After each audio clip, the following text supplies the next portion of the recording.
Assalamualaikum warahmatullahi wabarakatuh. Saya Veronica Trisna Pratiwi, NIM B1019527 dari kelas seminar pemasaran G yang diampu oleh Bapak Huda Kurnia Maulana, SIMBA. Di sini saya akan menyampaikan hasil review jurnal saya yang berisi 4 poin, yaitu Introduction, Method, Result, dan Discussion. Untuk penjelasan isi dari review jurnal saya adalah sebagai berikut. Untuk review jurnal yang pertama yaitu dengan judul Pengaruh Kepribadian Merek pada Kepercayaan Merek dan Pengaruh Merek. Untuk poin yang pertama yaitu Introduction. Makna simbolis yang diperoleh merek ini sering disebut kepribadian merek. Didefinisikan sebagai kumpulan karakteristik manusia terkait dengan merek. Terdapat dalam penemuan A. Acker tahun 1997 halaman 347. Peneliti dan praktisi pemasaran telah menyarankan konsep pentingnya kepribadian merek dalam proses persuasi. Mereka memandang kepribadian merek sebagai cara yang efisien untuk membedakan merek dari pesaingnya pada tingkat simbolis.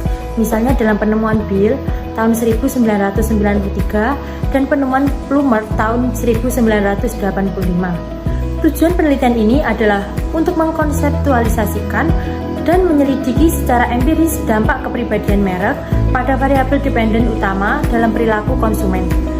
Lebih khusus lagi, penelitian ini secara konseptual menghubungkan dua aliran penelitian dan menyelidiki dampak dari 5 dimensi kepribadian merek, yaitu kejujuran, kegembiraan, kompetensi, kecanggihan, dan kekasaran pada dua variabel terikat, kepercayaan merek dan pengaruh merek. Untuk poin yang kedua yaitu metode. Metode yang digunakan dalam penelitian ini adalah 1. Pemilihan merek. Pemilihan merek mengikuti proses 2 langkah, yaitu yang pertama, kategori produk, ekspresi diri dipilih karena kepribadian merek yang berbeda ada dalam kategori produk ini. Yang kedua, yaitu untuk menguji hipotesis yang diajukan untuk studi saat ini. Untuk metode yang kedua, yaitu pengukuran, yaitu 15 ciri kepribadian merek A. Acker digunakan untuk mengukur ciri kepribadian dari 30 merek. Dan yang ketiga, yaitu peserta dan prosedur. Semua peserta diminta untuk menilai sejauh mana 42 ciri kepribadian merek dapat menggambarkan merek tertentu. Kemudian untuk poin yang ketiga yaitu result. Penelitian ini mengusulkan bahwa beberapa dimensi kepribadian merek lebih berhubungan dengan kepercayaan merek, sedangkan dimensi lain lebih berhubungan dengan pengaruh merek. Hasilnya menunjukkan bahwa dimensi kepribadian merek, yaitu ketulusan dan ketangguhan, lebih cenderung mempengaruhi tingkat kepercayaan merek daripada pengaruh merek. Sedangkan dimensi kegembiraan dan kecanggihan lebih berhubungan dengan pengaruh merek daripada kepercayaan merek. Dimensi kompetensi tampaknya memiliki efek yang sama pada kepercayaan merek dan pengaruh merek. Untuk poin yang terakhir yaitu discussion.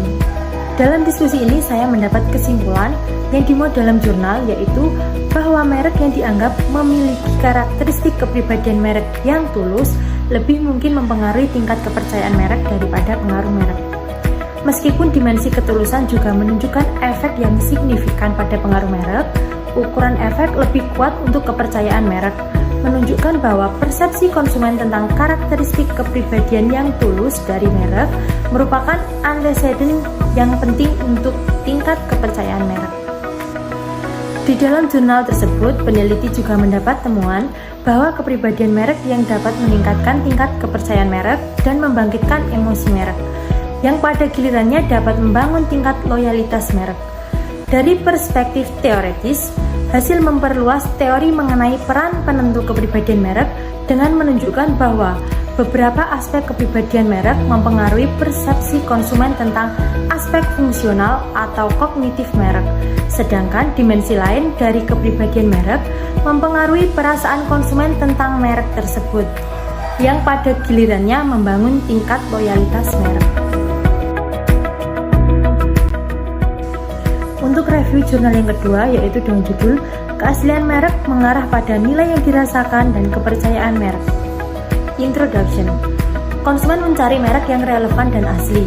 Mereka semakin mencari keaslian dalam merek karena keaslian telah mengambil alih kualitas sebagai kriteria pembelian yang berlaku. Terdapat dalam jurnal Gilmore dan Pin tahun 2007. Jurnal ini meneliti tentang produk minuman yang berupa bir.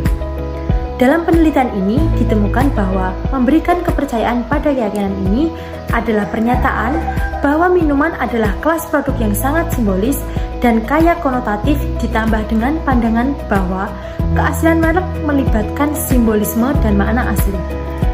Jenis produk ini memiliki landasan dan prospek bawaan untuk menghasilkan keaslian di benak konsumen. Lalu untuk tujuan dari penelitian ini adalah untuk mengetahui persepsi konsumen tentang keaslian merek, nilai yang dirasakan, dan kepercayaan merek ke dalam konteks pasar. Poin yang selanjutnya yaitu metode.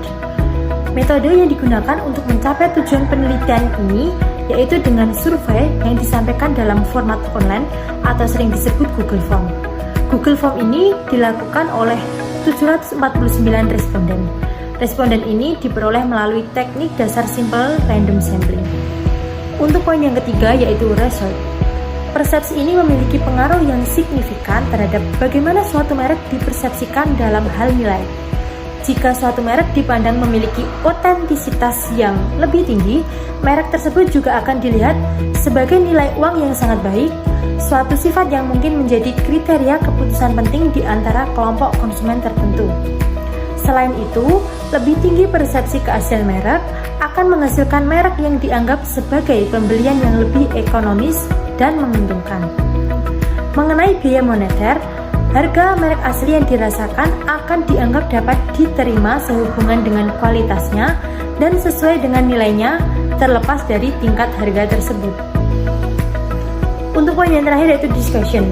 Studi ini memberikan beberapa kontribusi yang signifikan terhadap teori pemasaran. Penelitian ini telah mengkonfirmasi bahwa ada 3 antecedent, yaitu individualitas, konsistensi, dan kontinuitas secara efektif menangkap dan secara positif mempengaruhi persepsi konsumen tentang keaslian merek, dan bahwa persepsi konsumen yang lebih tinggi tentang keaslian merek akan menghasilkan nilai yang dirasakan dan kepercayaan merek yang lebih tinggi. Saat ini, pertempuran kompetitif merek untuk memenangkan pikiran dan hati konsumen berfokus pada menjalin hubungan yang mendalam dengan individu daripada memberikan layanan terbaik atau teknologi inovatif. Kemudian, untuk kesimpulan yang didapat yaitu dari 2 jurnal tersebut, saya menyimpulkan bahwa keduanya saling berkaitan. Jurnal tersebut sama-sama menitikberatkan pada kepercayaan merek. Namun, dari kedua jurnal tersebut dilihat dari sudut pandang yang berbeda. Bisa dilihat dari faktor yang mempengaruhi kepercayaan mereknya. Dalam jurnal yang pertama, faktor yang mempengaruhi kepercayaan merek adalah kepribadian merek.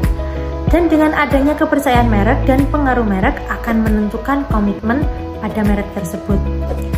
Kemudian dalam jurnal yang kedua, kepercayaan merek dipengaruhi oleh persepsi konsumen tentang keaslian merek. Yang terakhir yaitu ide penelitian. Ide penelitian yang saya temukan dari jurnal tersebut adalah analisis pengaruh kepribadian merek dan kepercayaan merek terhadap keputusan konsumen untuk melakukan pembelian pada suatu produk. Ya, mungkin itu yang dapat saya sampaikan. Apabila ada kesalahan dalam penyampaian, mohon dimaafkan. Semoga apa yang telah saya sampaikan bisa bermanfaat bagi semuanya. Sekian, wassalamualaikum warahmatullahi wabarakatuh.